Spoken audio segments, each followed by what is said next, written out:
Bonjour à tous. Ah, Mika est pas en forme. Maintenant, elle a reçu son petit prévenard, 13, et il m'a fait un tas de problèmes. T'es malade, il est malade. Mais... Alors, du coup, je me suis dit que j'allais aller. Prévenard, c'est ça, tu regardes, regarde. Tu vois, c'est ça. La 12, la 12, elle est importante, la 12. Ça fait beaucoup pour un bébé, regarde, c'est énorme. Alors, ça, c'est mélangé avec une petite capsule, tu vois. Une petite capsule dans le bazar, là, tu vois, regarde, hop là. Il met dedans, après il prend et c'est le même pour les petits que les grands. Ah bah ça évite d'en faire plusieurs. Du coup j'ai couché Mika parce qu'il était pas bien. Première 13, je te montre la notice quand même. Ça fait du monde. Recto verso. J'ai souligné les trucs importants parce qu'il faut quand même qu'on sache ce qu'il y a dedans et que. Bon bah si tu trouves ce qu'il y a dedans, par contre je te souhaite bon courage parce que c'est un petit peu compliqué. C'est pas très simple. Alors est-ce que tu sais contre quoi il protège le Prévenard? Je sais pas.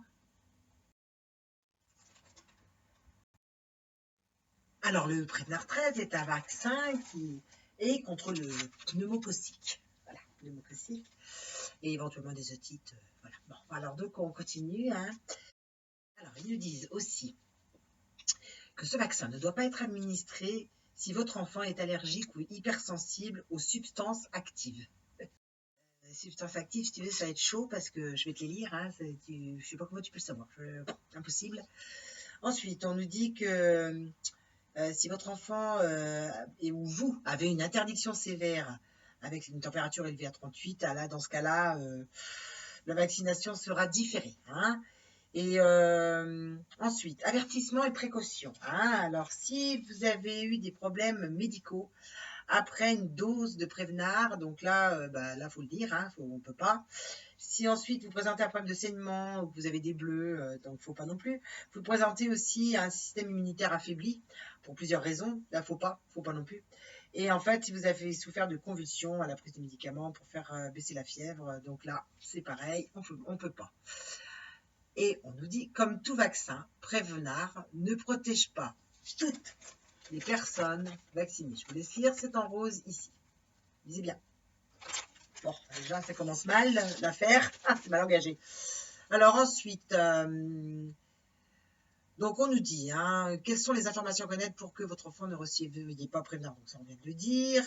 Ensuite, la première injection à l'âge de 6 semaines. Ensuite, en accord avec les recommandations nationales en vigueur, un schéma alternatif peut être utilisé par votre médecin.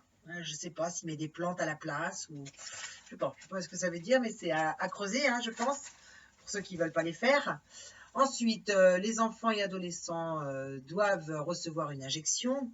Les effets indésirables suivants incluent ceux rapportés par Prévenard 13 chez les nourrissons. Alors, effets indésirables connus, perte d'appétit, fièvre, irritabilité, douleur, sensibilité, rougeur, gonflement, induration, somnolence, sommeil agité, rougeur, induration de 2,5 à 7 cm. Effets indésirables fréquents, vomissement, diarrhée, fièvre à plus de 39, éruption cutanée. Effet peu fréquent, indésirable, peu fréquent. Alors là, convulsion quand même, peu fréquent. On ne sait pas ce que ça veut dire, peu fréquent, ça on ne sait pas. Éruption urticarienne, rougeur, gonflement, induration, point de vaccination supérieur à 7 et beaucoup de pleurs. Effet indésirable rare, alors là, rare. Heureusement, je vais te dire heureusement, parce que collapsus quand même est état semblable à un choc anaphylactique. Donc là, c'est un petit peu inquiétant. Réaction allergique, hypersensibilité, y compris gonflement du visage et des lèvres, gêne respiratoire. Chez un bébé de 6 semaines, les mamans vont être très rassurées. Je continue, parce qu'on en a d'autres, on a d'autres trucs. Que contient le Prévenard? Bah oui, parce que si tu fais une allergie, il faut quand même que tu saches ce qu'il y a dedans. Alors, je vais te le dire, je pense que ça devrait te parler. Alors, tu as 2,2 microgrammes de polykocide de sérotype 1, 3, 5, 8A, 7F, 9V, 14, 18C, 19A, 19F et 23F. Ah, bah, si t'es allergique au 23F, il faut que tu le saches quand même, parce que c'est embêtant.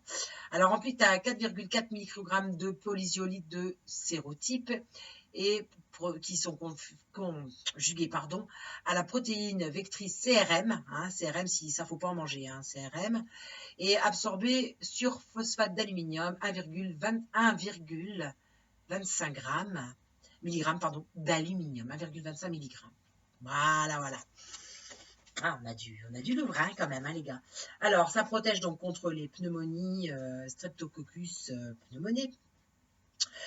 Il peut être injecté de manière concomitante, hein, donc ensemble, hein, avec la diphtérie, la tétanos, la coqueluche, la Haemophilus influenza B, donc grippe, poliomyélite, hépatite B, méningocoque C, rougeole, oreillon, rubéole, varicelle et rotavirus. Voilà. Alors, on te dit que la co-administration du Prévenard et du vaccin 23 valent n'a pas été étudiée. Alors là, je vais vous donner le lien parce que c'est tout un protocole que j'ai trouvé, donc lisez-le. Et alors, dans ce truc, on vous explique qu'ils ont une façon de parler qui est assez étonnante. Le fardeau de la maladie des nourrissons. Donc, ils t'expliquent ce que c'est le fardeau de la maladie. Alors, moi, je suis très choquée par le fardeau de la maladie. On devient un fardeau pour eux, je ne sais pas. Et en l'absence, alors là, écoutez bien, c'est énorme. En l'absence d'études compatibles, ce vaccin ne doit pas être mélangé avec d'autres. Ah, ça, c'est l'étude, hein. Parce que sur le Prévenard 13, là, c'est marqué que si, sans problème. Et je continue. On nous dit que l'évaluation des propriétés pharmacocinétiques n'ont pas besoin d'être étudiées. Hein, c'est pas demandé. C'est pour les vaccins, en fait, l'évaluation des propriétés pharmacocinétiques ne sont pas demandées. Alors, que veut dire pharmacocinétique? C'est important. C'est le devenir d'un médicament dans l'organisme. Voilà. Bah, je vous laisse là-dessus, je vais tous les faire. Hein. Je vais vous amener la preuve par A plus B, hein, parce que j'ai beaucoup de pharmaciens, beaucoup de médecins très en colère après moi. Ah, je les ai énervés. Hein. Mais enfin, moi, ils n'ont pas vu la maladie de Mika, hein, c'est ça le problème. Hein. Parce qu'après, ils disent que voilà, faut le dire à ton médecin, mais le médecin, il dit toujours que ça n'a pas de rapport avec le vaccin. Hein, qu'est-ce qu'il faut faire? Hein, puis ma ministre nous avait dit que tout avait été étudié et tout. Or, sur ces papiers, il est dit que non. Voilà. Bonne journée à tous, mes amis. Bon week-end.